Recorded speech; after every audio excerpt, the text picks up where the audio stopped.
예, 대부분의 교회는 교단에 속해 있습니다. 교단은 교회 연합체이고 교회를 대표해서 사회 공식적인 교회 의견을 내기도 하고 또 목회자나 교회 내 문제가 있을 때 질의하기도 하고 또 신학교를 운영하기도 하고 또 교단 차원의 어떤 선교 활동을 한다든지 또는 미자립 교회를 돕기도 합니다. 그런데 교단이 교회 연합체로서 필요한 역할을 잘 감당하지 못하고 그 순기능보다는 오히려 역기능이 더 많기 때문에 과연 교단이 필요한가라는 의문이 또 근본적으로 들기도 합니다. 네.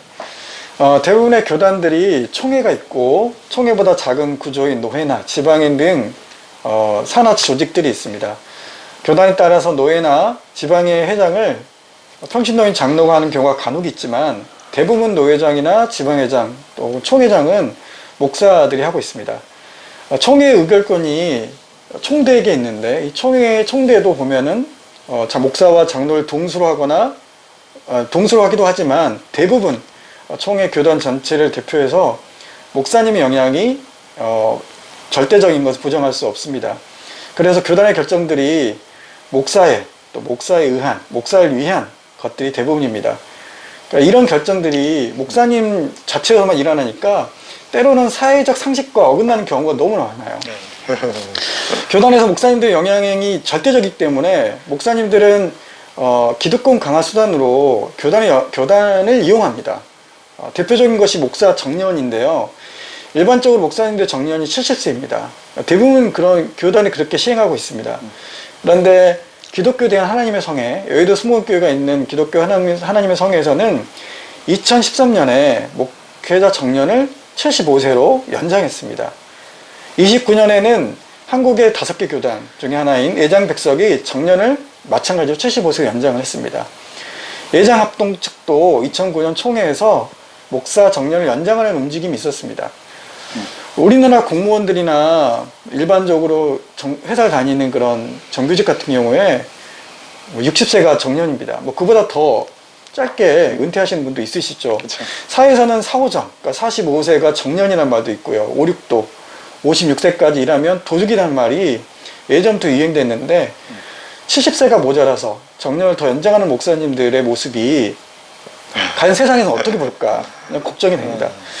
더구나 수많은 젊은 목사들이 매년 배출되고 있는데 그 목사들이 임지가 없어 목회가 아닌 다른 일을 하고 있고 100명 규모의 교회도 담임 목사 구인 광고 올리면 100개 이상이 들어오는 상황인데요.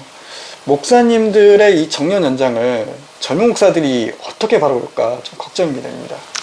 네, 또한 교단은 웬만해서는 이 목사님들이 무슨 잘못을 해도 그냥 덮고 넘어가려는 그런 이제 성향이 있습니다. 네. 그래서 목사님이 이제 설교를 표절해도 그냥 넘어가고 또 교회 돈을 횡령해도 그냥 또 넘어가고 교인을 성추행해도 그냥 덮고 목사님들이 스스로 이제 서로 덮어주고 넘어가려고 합니다. 가재는 개편이라는 말이 있죠. 예.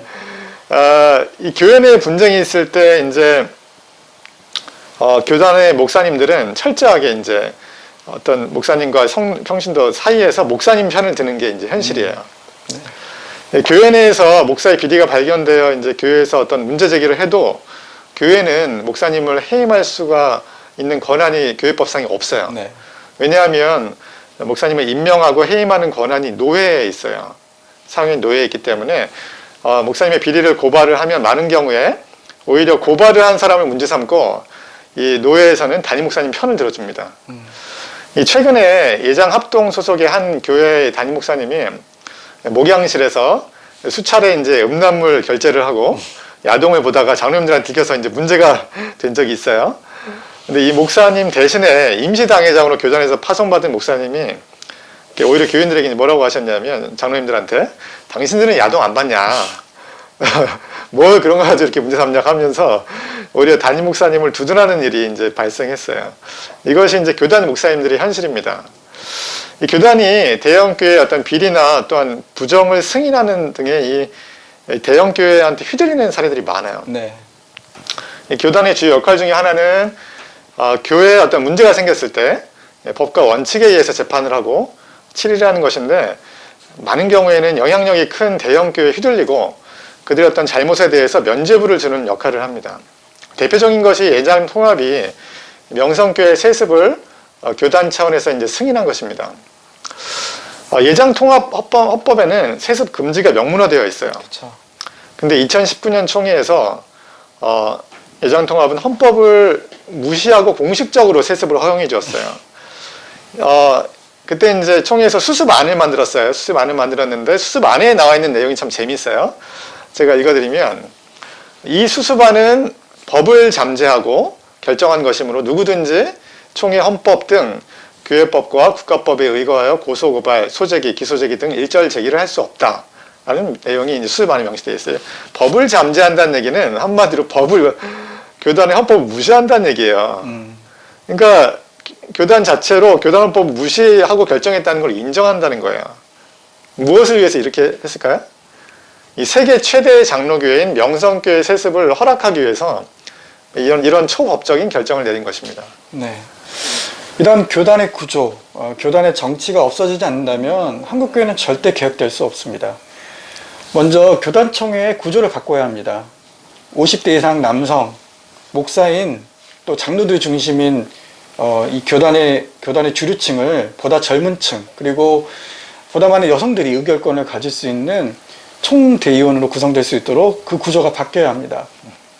교단은 목회자의 모임이 아니라 교회의 모임이기 때문에 교회 임원을 총신들이 맡는 것도 한 방법입니다. 총회장, 노회장, 혹은 지방회장 등도 목사와 평신도가 번갈아 가면서 하는 게 좋겠습니다. 근데 하지만 저도 목사지만 이렇게 될 가능성은 거의 없다고 봅니다. 그렇다면 보다 현실적인 방안은 교단이 없는 독립교회로 존재하는 것인데 이렇게 존재하는 교회를 한국 사회나 교회에서 참 이단을 보는 경우가 많아요. 하지만 목사가 신뢰만한 신학교나 혹은 정확한 신학을 배웠다고 한다면 아주 큰 문제는 아닐 것입니다. 또 한 가지 대안은 건강한 교회 모임을 추구하는 단체에 가입하는 겁니다. 그 단체로 느헤미야 교회협의를 추천합니다. 매우 건전하고 개혁적인 목회자들과 교회들이 참여하는 교회 모임입니다. 현실적으로 교단을 탈퇴하는 것이 굉장히 어려울 수 있습니다. 그러나 지금 목회를 준비하는 목사님이라면 적극적으로 한번 고려해 보시기 바랍니다. 교회를 옮길 수 없는 평신도라고 한다면 느헤미야 교회 협의에 소속되어 있는 교회에 관심을 가져주시고 한번 그게 어떤 교회인지 또 그 모임이 어떤 모임인지를 한번 관심 가져주면 좋겠습니다. 이상으로 오늘 방송을 마치도록 하겠습니다. 시청해주신 여러분 감사합니다. 감사합니다.